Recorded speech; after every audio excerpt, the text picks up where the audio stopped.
हे बघा, ताटाची शोभा वाढवणारी, जिभेची चव वाढवणारी ही अशी मस्त चटपटीत चटणी आज आपण सोप्या पद्धतीत पाहूया। ही चटणी जर तुम्ही भाकरीसोबत, चपातीसोबत, वरण भातासोबत जरी घेतली तरी 2 घास जास्तीत जातील अशा प्रकारची ही चटणी। चला आपण आता ह्याची रेसिपी पाहायला घेऊया। नमस्कार मंडळी, मी प्रणाली। आम्ही मालवणी या चॅनल आपले मनापासून स्वागत आहे।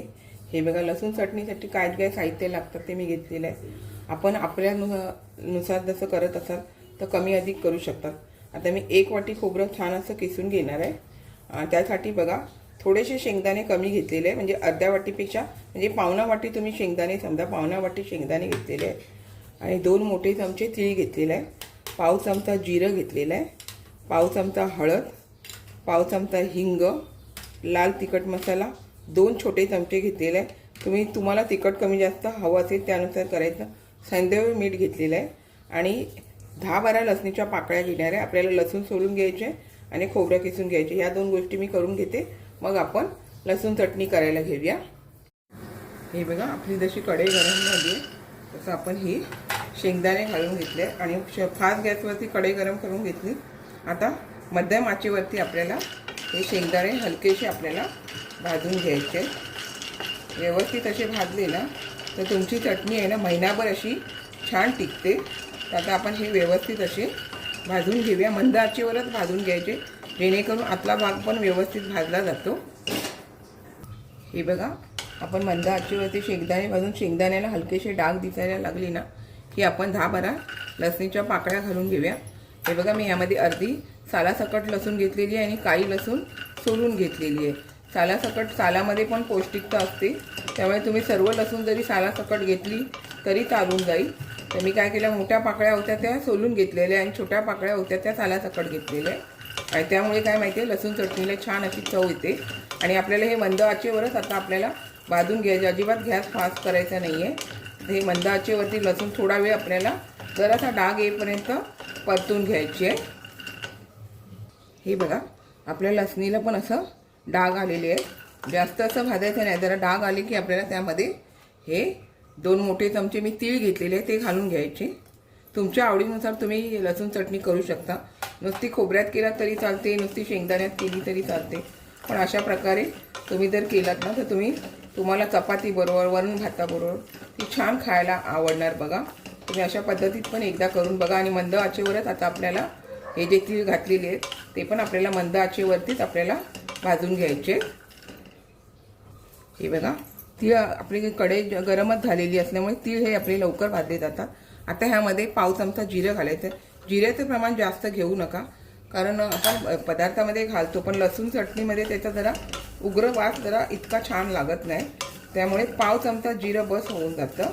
त्यामुळे मी पाव चमचा जिरं घेतलेलं आहे आणि आपल्याला जिरं पण यामध्ये व्यवस्थित असं फ्राय करून घ्यायचं आहे।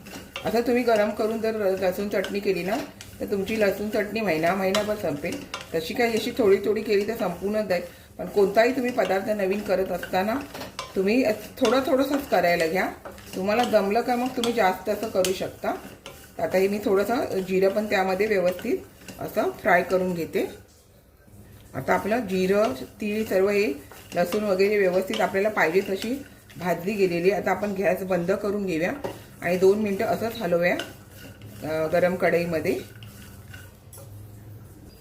आता हे बघा, आता ही कढई थोडीशी गरम आहे, त्यामध्ये आपल्याला हाताबरोबर थोडीशी हळद घालायची, कारण काय माहिती आहे थोडा कच्चा पण निघून जातो, त्यामुळे हळद, हिंग अशा प्रकारे जरा गरम केलं ना तर तुमची जी लसूण चटणी तुम्ही बनवणार आहे ना ती छान अशी टिकते।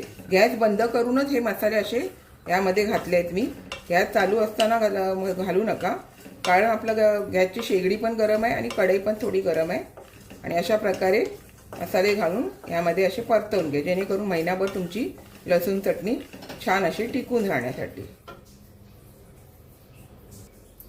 आता हे मी काढून घेते आणि खोबरं मी वेगळं भाजणार आहे, कारण खोबऱ्याचा किस आहे ना मी बारीक करून घेतला आहे, त्याच्यामुळे खोबरं मी वेगळं भाजून घेणार आहे। तर आता हे मी काढून घेते बाजूला।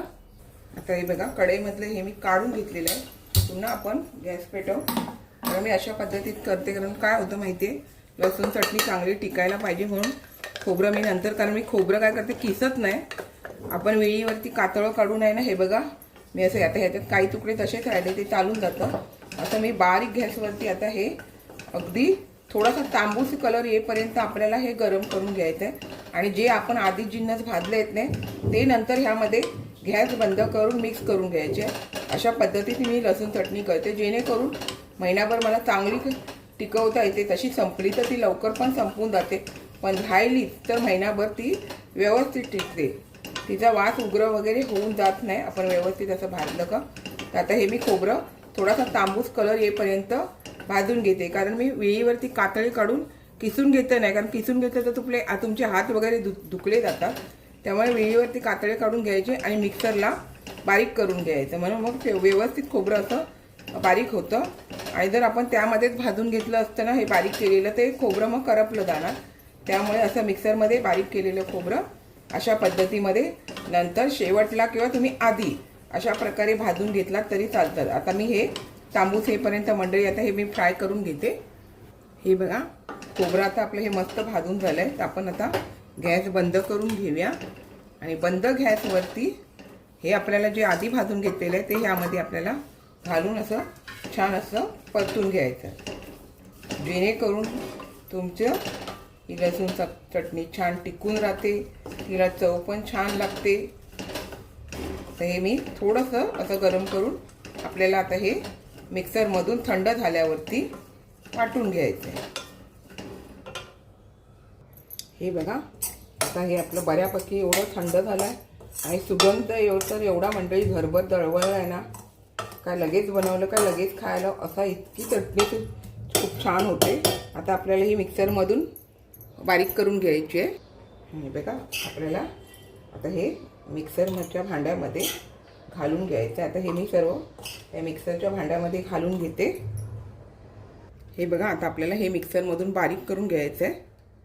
आता हे आपण मिक्सरमधून थोडं प्लस मोडमधून बारीक करायचं, एकदम असं फिरवून घ्यायचं नाही, नाही तर बारीक भुगा होऊन जाणार आणि सगळं तेलकट होऊन जाणार. आता ह्यामध्ये थोडंसं मी भाटून झाल्याच्यानंतर मीठ असते ना ते घालून घेते. यामध्ये संदेव मिठाचा वापर केला, तुम्ही जाडं मीठ साधं मीठ कोणतं पण वापरलात तरी चालेल. तर आता हे पुन्हा प्लस मोड करून फिरवून घेते. हे बघा मंडळी छान अशी लसूण चटणी झालेली आहे. प्लस मोडमध्ये तुम्ही वाटून घेतलात ना तर अशी दरदरीत वाटली जाणार, एकदम बारीक पण लसूण चटणी चांगली लागत नाही. त्याच्यामुळे प्लस मोडमध्येच वाटून घ्यायची आणि सुगंध एवढा भारी येते. नक्की आपण अशा प्रकारे करा. वरणाबरोबर चपातीबरोबर तुम्ही आवडीने खाऊ शकता. तर ते हे बघा मी अशी मस्त तुम्हाला लसूण चटणी बनवून दाखवले. मग तुम्ही एखाद्या बरणी काचेच्या बाउलमध्ये तुम्ही ती महिनाभर चांगली अशी टिकवू शकता. अशा पद्धतीमध्ये भाजून वगैरे लसूण चटणी केलात तर. हे बघा असं एखादं काचीचं बाऊल किंवा काय बरणी वगैरे असेल त्यामध्ये तुमची लसूण चटणी महिनाभर छान अशी टिकून राहते मंडळी. आता हे मी यामध्ये काढून घेते सर्व. हे बघा मंडळी छान अशी मी आपणास लसूण चटणी करून दाखवलेली आहे. अशाच नवनवीन रेसिपी किंवा इतर व्हिडिओसहित मी आपणास कायम भेटतच असते. आपण माझ्या चॅनेलला लाईक शेअर सबस्क्राईब हाईप करायला विसरू नका. चला तर आता इथेच थांबते. मस्त खा आणि स्वस्थ राहा.